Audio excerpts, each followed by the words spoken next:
Dada, habari yako? Salama. Naitwa nani? Naitwa Loveness Moshi. Loveness, wewe umeshiriki kwenye seminar hii kama nani? Nimeshiriki kama fundi. Mimi ni fundi by professional, fundi finishing, rangi na body pia.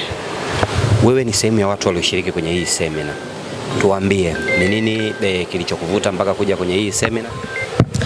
Kwanza kujua bidhaa mpya zilizokuja na kupata elimu juu ya matumizi ya hizo bidhaa pia. Ndio maana kimenisukuma nikaja. Wewe kama fundi rangi, umesema ni fundi rangi, fundi finishing kwa ujumla. Kwenye hii seminar mpaka dakika hii, ni kipi ulichokiongeza kwako wewe binafsi? Nilivyoviongeza ni vingi. Kwanza kujua matumizi ya bidhaa hizi mpya za Dr. Fix na jinsi ambazo zitarahisisha maisha ya mafundi na kuokoa muda kwenye matumizi yetu ya kila siku. Nadhani kuna haja ya kuwa na seminar kama hizi? Ya haja ipo kwa sababu mafundi wengi tunafanya kazi bila kujua matumizi ya bidhaa au ubora au madhara ya bidhaa.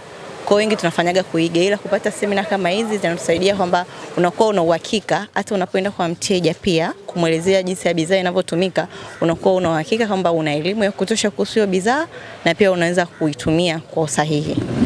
Posoa ndio organizer mkuu wa hii event. Kwako wewe sasa, una nini cha kuzungumza juu? Kwanza kabisa napenda kumpongeza Posoa kwa hii seminar aliyotuletea, kwa sababu hardware nyingi wanatueleza bidhaa lakini hawatupi elimu jinsi ya matumizi ya hizi bidhaa. Kwa hiyo Posoa kitu alichokifanya ni kizuri.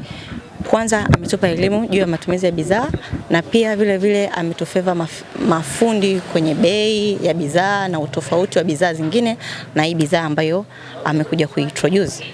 Unadhani muunganiko wake na Dr. Fix unaweza ukawasaidia nyinyi kama mafundi?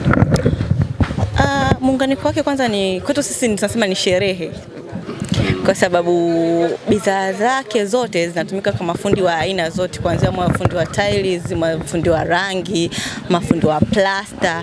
Kwa hiyo wote tumekuwa kama community, zinatusaidia kwa upande mmoja au mwingine. Sasa tukirudi kwako wewe binafsi, kumekuwa kuna uchache wa mabinti haswa walikaleno nyinyi kwenye hii industry ya ufundi. Wito wako kwa mabinti ni nini? Na kwanza nataka kujua ni nini kilichokuvuta mpaka kuingia kwenye hii tasnia?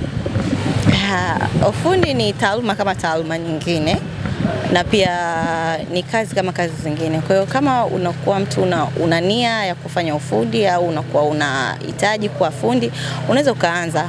Sababu sio kitu ambacho kinahitaji gharama kubwa kukisomea. Ni wewe tu kuwa makini na kufuatilisha maelekezo ya ufundi zako. Wito wako sasa kwa mabinti? Wito wangu kwamba wasichague kazi, kwamba hizi kazi za ujenzi sio kazi za kiume. Wote tunaweza tukafanya. Asante sana. Haya.